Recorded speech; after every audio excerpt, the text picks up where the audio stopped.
Bonsoir à tous, Shavuot Tov, Shavuot Tov, tout le monde, Bravata, Bobo aussi. Bezrat Hashem, on commence. Et écrit comme ça dans la halakha, messieurs.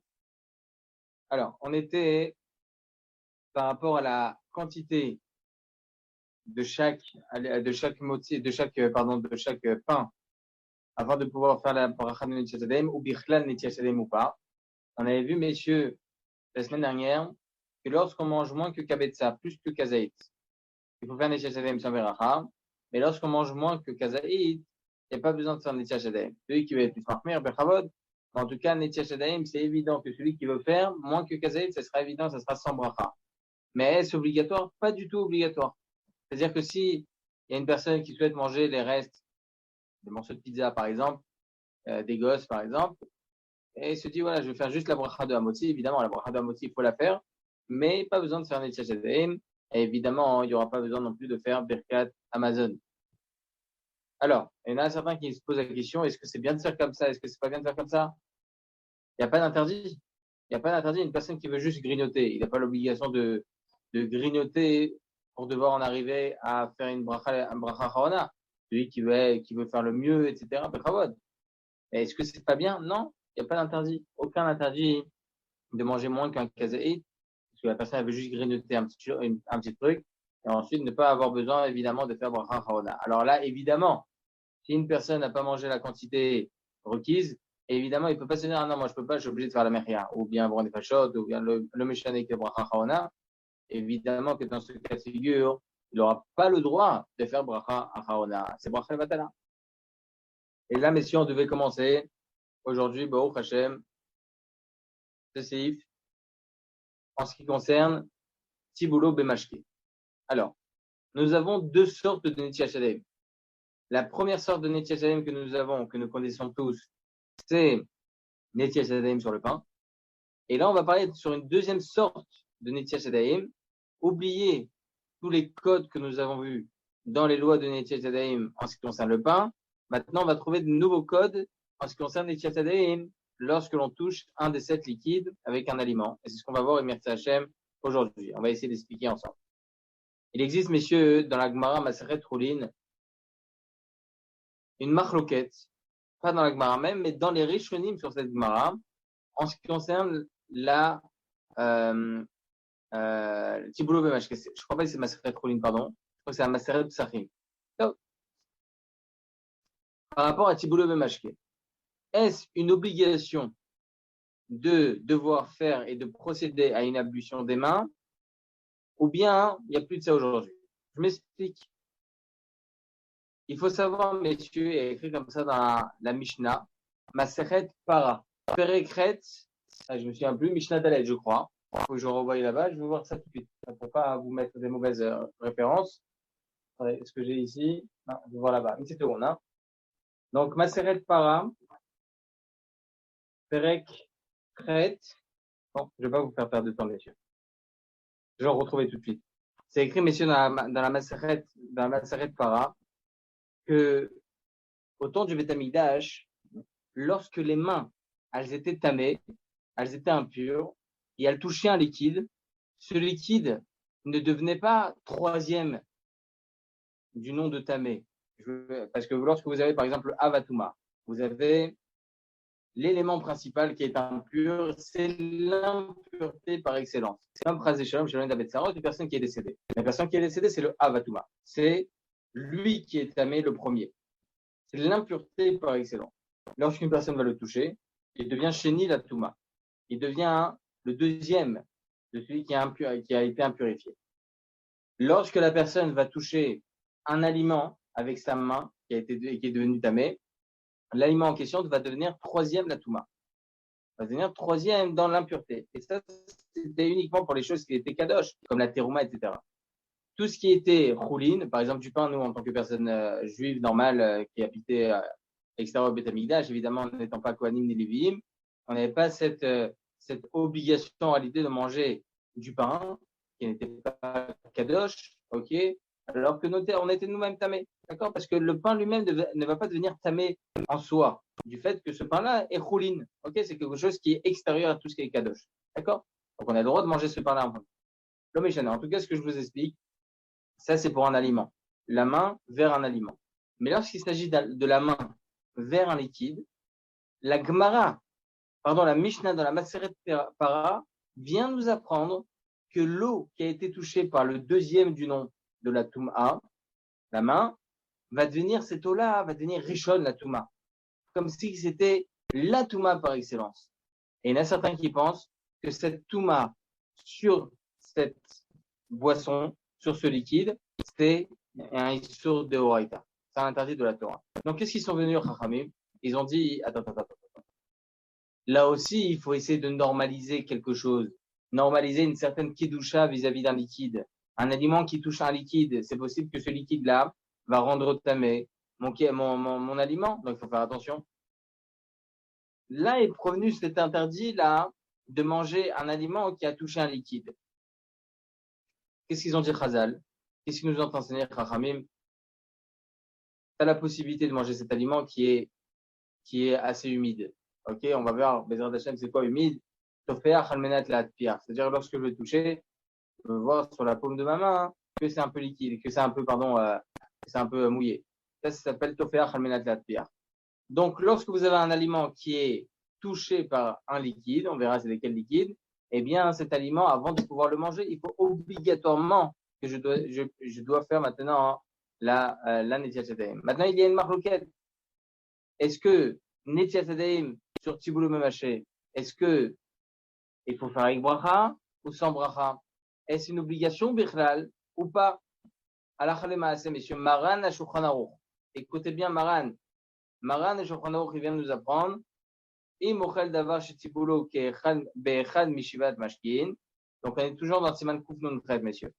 Donc, une personne qui mange un aliment qui a été touché par un des 7 liquides. C'est quoi ces 7 liquides? Simanam Yad Shachad Dam. Donc, les initiales, les acrostiches de Yad Shachad Dam. C'est quoi Yad Shachad Dam? Yud, c'est Yain, le vin. Dalet, c'est quoi? C'est le dvash, c'est le miel. Shin, c'est quoi? Ça représente le shemen, ça représente l'huile. Chet, ça représente le lait, le chalav. Le tet, ça représente le tal, la rosée. Le dalet, du mot dam, ok, c'est le dam, voilà. Et le même, ça représente l'eau, d'accord? Donc, si mon aliment a été touché par un des 7 liquides, par extension, à ce moment-là, il faudra obligatoirement faire Netilat Yadaim, avec ou sans beracha. Alors, regardez, Afilu en yadav nogod b'mukom hamashket tzarech netila belo beracha. Maran HaShulchan Aruch vient nous apprendre qu'il faudra obligatoirement procéder à une ablution des mains semblable à celle du motzi, ok, mais attention sans beracha. Pourquoi? Parce qu'il y a une marloquette. Est-ce une obligation de faire Netilat Yadaim ou pas? Marloquette, ça fait brachot laquelle? C'est, mais sans beracha. Et on verra Bezrat Hashem après le Rama. Pour le moment, messieurs, j'aimerais lire le Kitsur Bet Yosef ensemble. Qu'on le lise ensemble. Le Kitsur Bet Yosef, messieurs, se trouve dans la page Memvav 2. D'accord? Memvav 2, Alacha Dalet, donc en haut, Kitsur Bet Yosef. N'hésitez pas à me dire si vous ne trouvez pas. D'accord? Alors, Im Ochel Davar Shetibulo Be'echad Mishiva Mashkin. Une personne qui consomme un aliment qui a été touché par un des 7 liquides. Attention, qui a été touché, mais qui est encore humide. Pas qui a été essuyé. Par exemple, vous allez manger une pomme. Vous allez la laver avant. D'accord? Si vous la lavez, vous la laissez avec de l'eau, il faut faire obligatoirement le Netilat Yadayim, évidemment. Sauf si vous l'essuyez. Si vous l'essuyez, il n'y a plus de problème. D'accord? Alors, où c'est écrit ça? Voilà, c'est Maseret Psachim. Voilà. Ita Bagmara.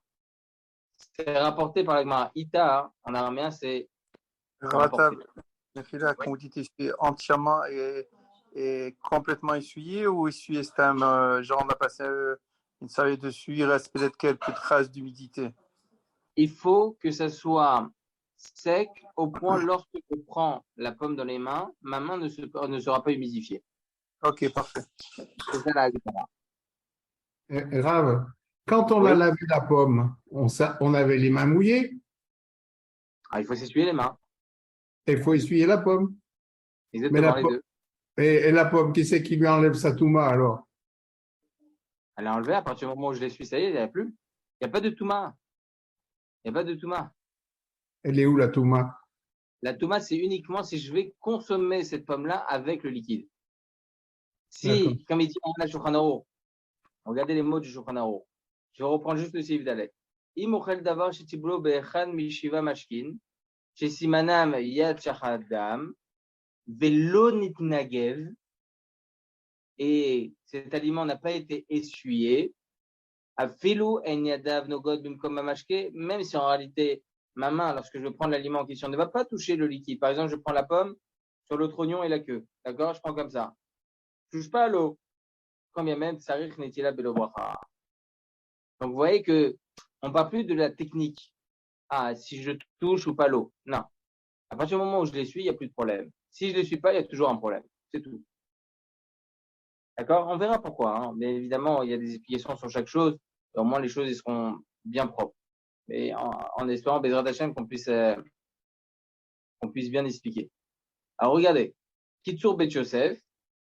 On va avoir les sources, comme on a l'habitude, et on va comprendre un peu mieux. Et écrit comme ça. Ita Bagmara. C'est rapporté par la Gemara, Maseret Psachim, Kuf Tetzvav Amudalef, 115a. Amar Rabbi Elazar. Rabbi Elazar, il vient nous apprendre. Kol davar shetibulo bemashke tsarich netilat yadaim. Chaque aliment qui a été touché par un de ces liquides, ok, il faut obligatoirement procéder à une ablution des mains. Au Piresh Rashi, il vient nous enseigner Rashi. Shetzarich netila mishum mashkin. Il faut obligatoirement procéder à cette ablution à cause du liquide. Shayadaim shniot. Car mes mains, ils sont deuxièmes de l'impureté, ok, parce qu'ils ont touché peut-être quelque chose qui était impur.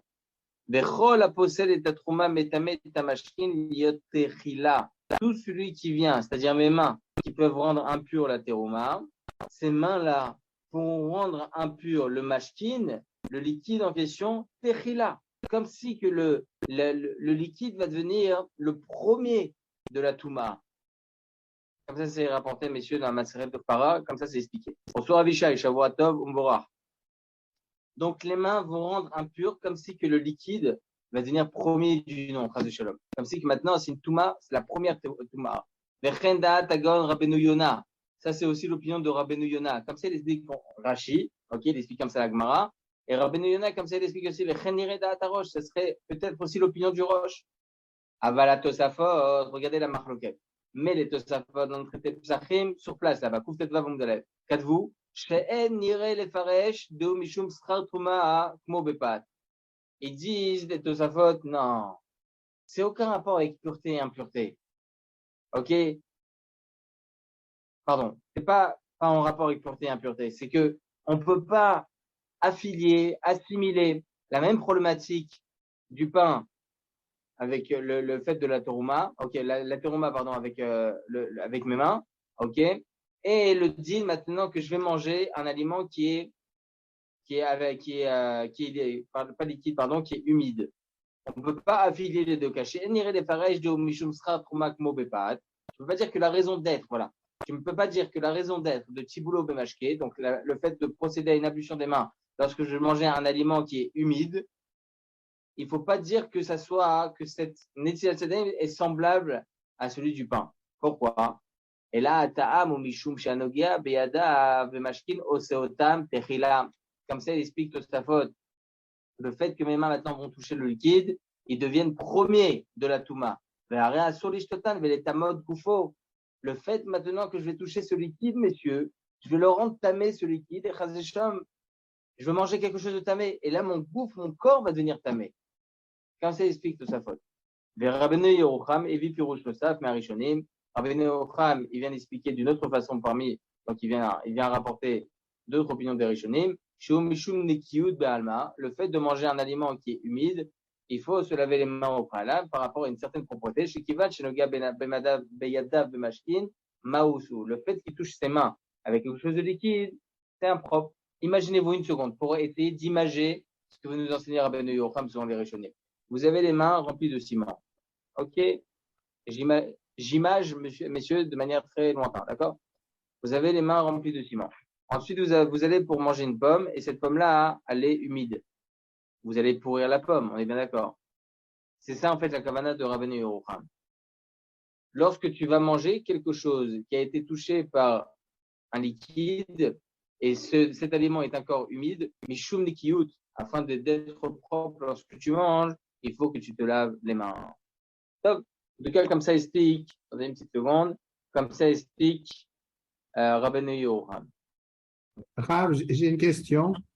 D'où Oui. la Mishnah, elle sort que l'eau qui est touchée par les mains qui sont tamées, elle est Rishon Latouma. D'où elle apprend. Justement, je voulais voir dans les mots parce que c'est écrit là-bas. C'est une takanat Rachamim. Oui, c'est une takanat Rachamim, mais moi, ce qui m'importe de savoir, c'est les mots de la Maseret Para. Je me souviens de ça. J'ai vu ça Shabbat.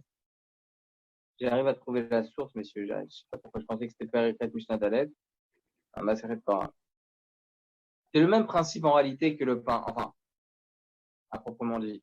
Lorsque vous avez un aliment qui est pur et que vous touchez avec des mains impures, automatiquement l'aliment il devient impur. Et pour tout ce qui est mashkin, tout ce qui est liquide, on est plus marmérim dessus. Pourquoi?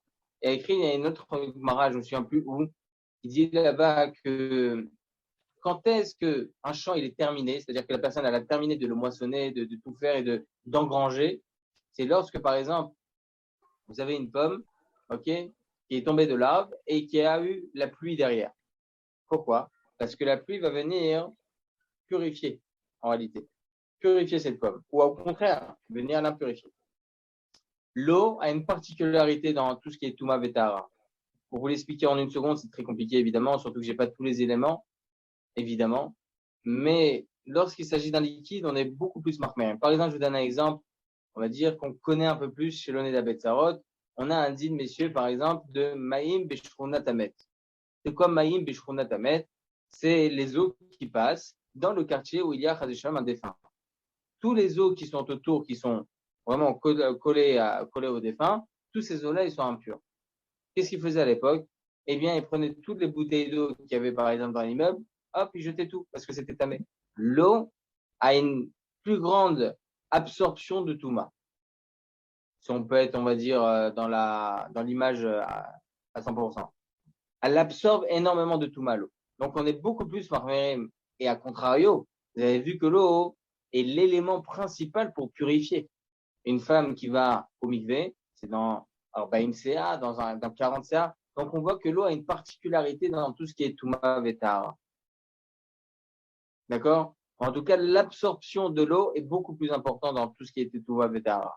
Et vous avez vu qu'une femme qui est nida, par exemple, une femme qui est nida et qui va se tremper, elle ne rend pas tamé l'eau. Pourquoi? Ah, mais dans il y a beaucoup d'éléments très intéressants. Ok, il y a fait mieux. Donc, on a compris, messieurs, à peu près, du moins, la raison d'être de ce Tiboulot Bemashke, pourquoi on procède à l'ablution des mains. Messieurs, regardez ce que disent les poskim sur Tiboulot Bemashke. Entre autres, Maran Rabbeinu Ovadia Yosef.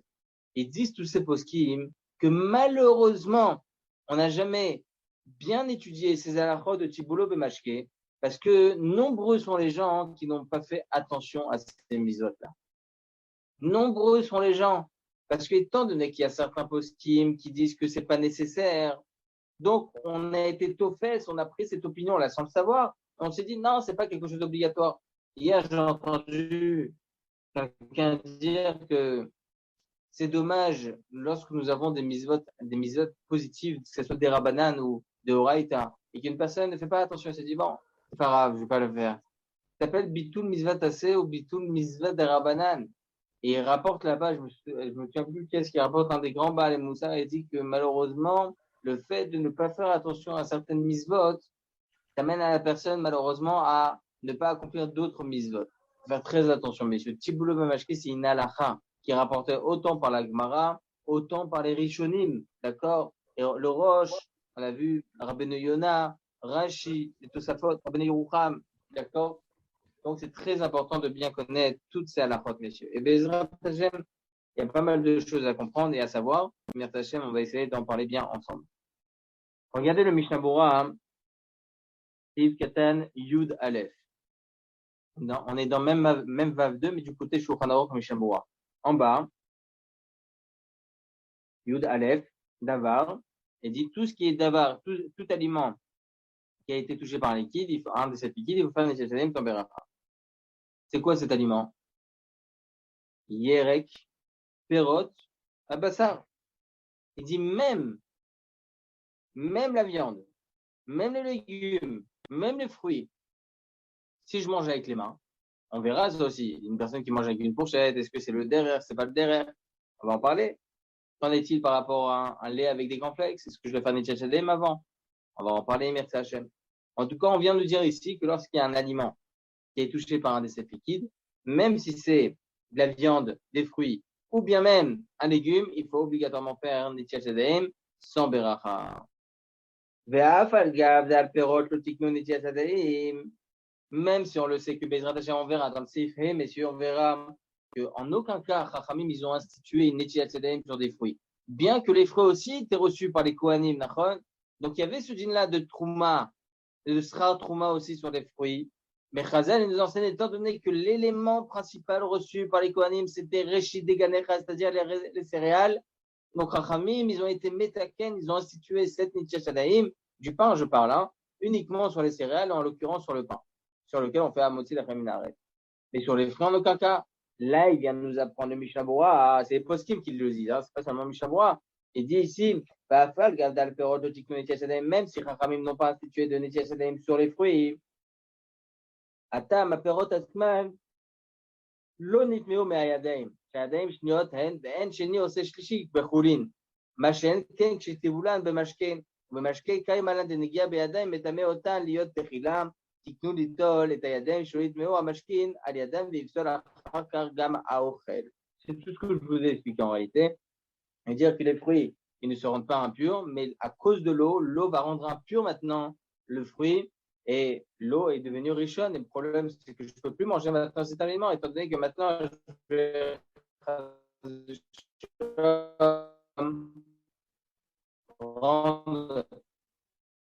même mon goût. Alors, on a dit, messieurs, les 7 liquides, c'était quoi? Les 7 liquides, c'était Yad Shachadam. Donc, pour rappel, le vin, le miel, l'huile, le lait, le sang et l'eau. D'accord? Les 7 liquides. Regardez ce que nous enseigne le Meorot HaMizrach. L'huile, c'est l'huile d'olive. Oui? L'huile, c'est l'huile d'olive. Fait. On va en parler. Je vous pose la question. Lorsqu'on parle du vinaigre, par exemple, le vinaigre de vin, est-ce que je devrais faire Netilat Yadayim ou pas? Il faut connaître la composition du vinaigre de vin. Il y a du vin. C'est le vin qui a tourné? Il y a du vin dedans. Je ne sais pas si c'est du vin qui a tourné, mais il y a du vin. On n'a pas le droit d'acheter du vinaigre de vin d'un goy, par exemple. Dans du vinaigre, la majorité, c'est de l'eau. Hein. Oui, le vinaigre de vin. L'eau, ouais. Alors, l'eau, ça sera interdit. La question, elle est sur l'alcool et le vinaigre de vin. Il y a de l'alcool dedans. Non, le vinaigre d'alcool, 100% alcool, le blanc, le transparent. Ah non, mais le vinaigre de vin. Là, le vinaigre de vin, c'est du vin. Ah, c'est du vin. C'est ça. On pas, monsieur Michel? Oui, mais je dis, dans tous ces liquides, il y a de l'eau. Hein. Ah oui, il y a de l'eau, c'est sûr. Ouais, dans l'huile, il y a pas, dans le vin, dans la rosée, il y a de l'eau. Il y a la double peine, là, parce qu'il y a à la fois le vin et l'eau. On va voir que pas pour toute chose où il y a de l'eau, on va être macquille de faire, on va faire un Netilat Yadayim. On va voir. Par exemple, avec du jus d'orange, par exemple. Avec du jus d'orange. Quelque chose qui a été trempé dans du jus d'orange. Qu'est-ce qu'on fait? C'est un problème, évidemment. Mais du jus d'orange, par exemple, qui a été pressé, du vrai jus d'orange, il n'y a pas besoin. Le jus d'orange acheté en commerce, vous avez raison, il y a de l'eau, il faut faire un Netilat Yadayim. On va voir qu'il y a certains eaux qui sont mélangés avec d'autres choses. Par exemple, le liquide de couscous, par exemple. OK, le bouillon. Pardon, le bouillon de couscous. Il n'y a pas de problème, il n'y a pas de tiboul de mashki. On verra pourquoi. D'accord? Ouais, mais qui c'est qui met ses mains dans le jus d'orange? Personne. On le boit dans un verre. L'homme échané. Par exemple, vous prenez un biscuit, vous le trempez dans un jus d'orange. Ça, oui, d'accord. On va voir. Mais le jus d'orange qui est dans un verre, jamais on va mettre ses mains dedans. Si je prends pas de biscuit, par exemple, je veux juste le boire. besoin de faire Netilat. On verra justement tout ça. Et pareil, si je mange avec une cuillère un aliment où il faudrait que je fasse, c'est pareil. Il n'y a pas de Ça, problème. Ça, Hein? c'est pas évident. Si l'habitude des gens, c'est de manger à la main, Mais c'est même ça. si vous mangez avec une cuillère, Oui, oui, mais c'est quelque chose, on a justement un couscous, personne ne mange à la main, pas couscous. vous avez raison. Ouais. Mais tout on va voir. Il y a beaucoup de la à apprendre sur ça. Alors, il faut savoir, il nous dit ici le Meorot à Mizrach, messieurs, 13.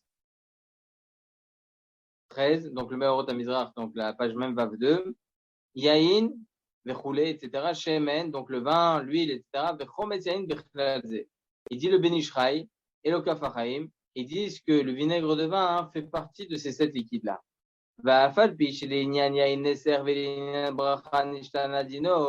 Même si le din de Yain Neser sur le vinaigre de vin, donc le vin appartenant à un goy qui est interdit, etc., ok, n'existe pas pour ce vinaigre de vin, ok. La même chose par rapport à la bracha, où la bracha n'est plus du tout la même. Mais kol makom qui va chez Enlo Shem Livouy, étant donné qu'il n'a pas là-bas, ok. C'est quel point du Meorot HaMizrach? Le 13. D'accord, merci. Excusez-moi, je vais trop vite. Donc il dit, le vinaigre de vin fait partie de ça. Non, mais comme qui va chez Enlo Shem Livouy, Dino Kegaïn. Étant donné que le vinaigre de vin n'a pas un nom particulier, ok, Dino Kegaïn, on le considérera comme du vin. D'accord? C'est du vinaigre, certes, mais on appelle ça du vinaigre de vin. C'est pas comme du raisin, on le fait devenir du vin. C'est pas comme du blé, on en fait devenir du pain. D'accord? Il n'a pas un autre nom. Là, le vinaigre de vin, il a gardé un peu le nom de vin. Donc, ça restera du vin. Vezetim vanavim shiloi veushlish. Mashkin ayotzim dinak tishar meperot tov bezrat Hashem. On en parlera plus en détail. Ça, c'est un fruit qui n'est pas arrivé encore à maturité. Et lorsque le liquide sort de là-bas, il faut savoir que ce liquide-là ne rend pas tamé et donc devoir faire Netilat Yadayim. D'accord? Donc, le vinaigre de pomme, il rend pas tamé. Non. Non. Et le vinaigre d'alcool, comme il disait Guy Cohen? Non plus. Alors, les cornichons, on peut les manger comme ça. Alors, c'est pas du vinaigre de vin dans les cornichons. C'est tout des vinaigres d'alcool, c'est les moins chers. Mais là, je mange pas. J'ai un principe, ça fait des années que je fais comme ça, quel que soit le liquide, je fais Netilat Yadayim avant parce que qui je vais me rappeler si c'est du vinaigre d'alcool, vinaigre de vin, vinaigre de si c'est de l'eau, si c'est pas de l'eau. On va rentrer dans des sphécotes et on va plus s'en sortir parce que on va dans les d'autres en général. Les olives, on ne sait pas si elles sont faites avec de l'huile d'olive, si elles sont avec de l'huile de tournesol, si c'est avec de l'eau. Il y a beaucoup d'aliments qui sont trempés, par exemple, qu'on appelle ça les condiments, là, les carottes râpées, toutes ces variantes. Les variantes, bravo. Les variantes. C'est énormément de sphécotes. Il vaut mieux, avant une séouda, prendre sur soi de faire Netilat Yadayim bibracha et après d'être tranquille sur tous les aliments qui se présentent à la table. Je pourrais être d'accord avec vous, M. Cohen. Je pourrais être d'accord avec vous. Mais moi, j'ai un problème. Mon problème, il est que Maran HaShulchan Aruch, oui, dans le Sif He, il dit, écoutez bien, Anotel Yadav Leperot, celui qui veut être plus marmir et faire Netilat Yadayim sur des fruits, sans bracha, rien. Je dis, attends, les fruits c'était quand même un Amikdash et tout ça. Arrête de migesser roi. Il dit, c'est de l'orgueil. Mais là, un fruit, on l'a dit en introduction, il faut le laver.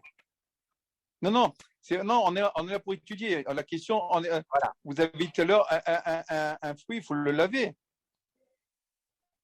On le lave, mais on l'essuie. Pardon? Moi, personnellement, oui, allez-y. Personnellement, j'aime bien prendre le fruit une fois rincé.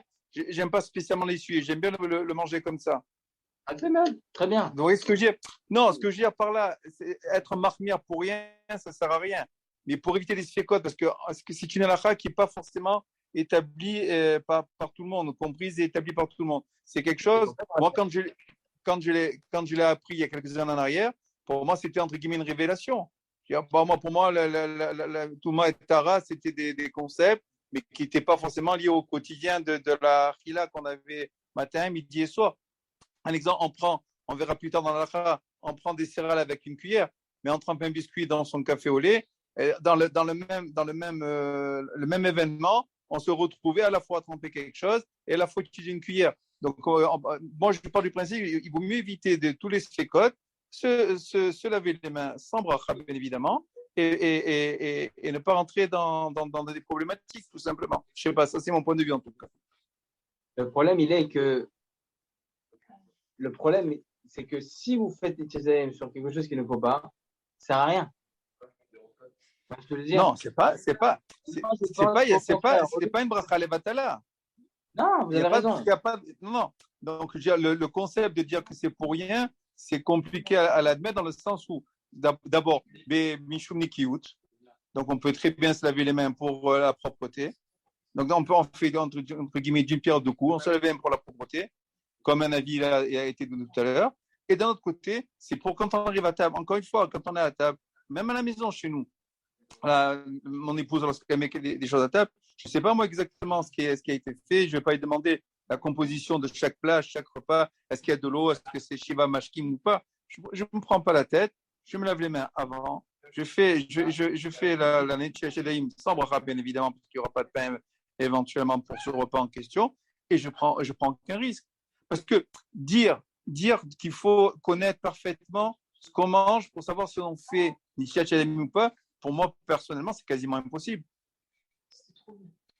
Si c'est un monoplat, il y a un plat, on sait très bien, c'est un plat d'haricots verts. Je prends un exemple comme ça, stupide, plat d'haricots verts à la poêle. Bon, chérie, est-ce que tu l'as fait avec de l'huile d'olive, avec de l'huile de tournesol, avec de l'huile de colza, avec de l'huile de siècle, l'huile de ça? Est-ce que tu as mis du vinaigre de vin? Est-ce que tu as mis du vinaigre d'alcool? On s'en sort plus. Pas tout, vous mangez avec les mains. Pardon, excusez-moi. Vous avez un problème de micro, Rabatab, ce soir. De micro? Ouais, ou de connexion, des fois c'est saccadé. Ah, je suis désolé. Vous m'entendez mieux là? Un petit peu, oui. Bah, alors, je vous dis rapide. Premièrement, tant que vous ne mangez pas à la main, ce n'est pas quelque chose que vous avez l'habitude de manger à la main, vous n'avez pas besoin. Deuxièmement, lorsque vous êtes dans un repas à base de pain, ça ne commence même pas, parce que vous avez déjà fait Netchia Shelaim. Oui, ça d'accord, je ne parle pas. Moi, c'est ce que je veux dire. Le repas à base de pain, on n'en parle pas. Je parle, hormis le repas à base de pain, il y a des frites à table. Qui n'a pas piqué des frites avec la main? Des pâtes de l'huile d'olive? Je dis des frites. Effectivement, il n'y a pas d'huile d'olive. Il y a une salade de carottes à la harissa piquante, très sympathique. J'en sais rien, moi, ce qu'il y a dedans. Qui n'a pas piqué? Vous voyez ce que je veux dire? Qui n'a pas piqué quelque chose en passe, hop. Au contraire, moi je pense qu'à partir du moment où on ne se facilite pas la vie, on se pose des questions au moment voulu, je pense que c'est ça le meilleur enclenchement de notre... Oui, mais regardez, par exemple, dans les séoudotes à l'extérieur, quand on est invité chez des gens, au fait, qu'est-ce que vous avez mis comme composition? Est-ce que c'est des liquides qui font partie des Shiva Mashkim ou pas? C'est à part faire le lourd, c'est lourd. Je mange avec la fourchette. Ouais, mais bon, des fois, on n'a pas spécialement envie de prendre la fourchette. Non, c'est des fois, on a les réflexes d'attraper avec les doigts. J'ai compris ce que vous voulez dire. C'est juste pour simplifier, pour ne pas rentrer dans les problèmes. Si vous êtes sûr et certain que vous allez de toute façon, dans tous les cas, manger un aliment qui va être parmi les 7 liquides, il n'a rien à voir, vous avez raison. Mais Stam, être dans un doute comme ça, je dire, allez, tu sais quoi, dans le doute, je fais et tout, ça, c'est pas top non plus. Il faut être sûr qu'au moins un aliment, il sera à te faire la pierre sur un des 7 liquides. En tout cas, messieurs, par rapport aux olives, on en parlera, Mirza Hashem, plus en détail. On verra, Bezrat Hashem, que lorsque l'aliment,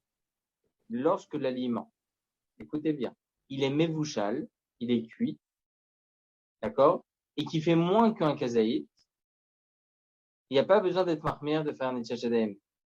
Pourquoi? Parce qu'un aliment cuit, il y a une marloquette, est-ce qu'il y a besoin de faire un Netchia Shelaim ou pas? Sur un aliment cuit. Parce que, logiquement parlant, je ne veux pas toucher un aliment qui est cuit quand il était chaud, d'accord? Deuxième marloquette, est-ce que sur un aliment qui fait moins que kazaït, je suis obligé de faire une tchatchadem ou pas? Marloquet, se explique. Alors, Joseph, il dit, moins qu'un kazaït et l'aliment, il a été cuit, pas besoin de faire une tchatchadem. Donc, en l'occurrence, vous avez des olives qui ont été kavouches, qui ont été macérées. On a dit que le din de macérer, c'est comme cuit. Par extension, sur des olives, il n'y a pas besoin de faire une tchatchadem. On verra par rapport aux cornichons, etc. Même si les petites olives en question, par exemple, elles ont été macérées dans de l'huile d'olive, si on en prend plusieurs, on dépasse le kazaït. On prend 2-3, on a dépassé forcément le kazaït. Ils sont cuits. Non, c'est ce que je tiens dans les mains, pour l'instant. Il faut en manger. Sur le moment où on tient à l'instant, c'est ça? C'est pas ce qu'on a dans le plat ou dans l'assiette? Même si en fin de compte, je vais manger un kilo, c'est pas grave. Non, ça a coupé. Même si je mange un kilo, vous avez dit, c'est pas grave? Grave. Donc, alors, les khatrilas, on se dit qu'on va manger moins qu'un kazaït, quoi. Oui. Non, ce que j'ai dans les mains. Dans tous les cas, je vais prendre dans mes mains moins qu'un kazaït. Même si en fin de compte, je vais manger 15 olives après, c'est pas grave. Donc, dans les séoudotes, par exemple, à Choul ou ailleurs, ou un mariage, on pourrait manger des olives autant qu'on veut sans problème? Exactement. Exactement.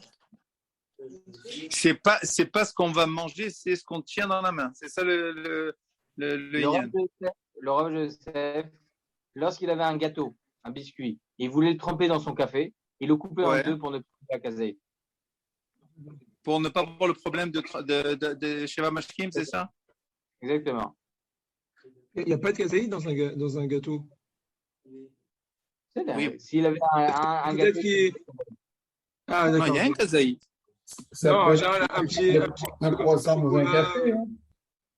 Un roguelar, il y a plus qu'un kazaït dans un croissant. Dans un roguelar, il y a plus qu'un kazaït. Un croissant, d'accord, mais enfin, moi, les gâteaux comme ça, il n'y a pas kazaït. Je les ai pesés, il y a moins de 27 grammes. Ça dépend les gâteaux, je pense. Dans un cas où il y avait kazaït, voilà, il était macpi de diviser en deux, au moins il n'y avait plus de problème. Un kazaït 27 grammes et pas un kazaït du Rambam. Mais Rabatab, la Mechila, à Four, lui, dans ce cas présent, c'est lui qui a voulu se faciliter la vie. Oui, pour ne pas perdre de temps dans l'imoud. Ok. Bonne tana, je dis rien. Allez, on peut rien dire au Ravadia quand même. Hein. Non, Vadaï. Non, là, c'est l'imoud, c'est pour apprendre. Il faut comprendre. Tout chez le Ravadia, il était lié à l'étude de Torah. Bien même sûr. Lorsqu'il c'était pour pas que le café refroidisse.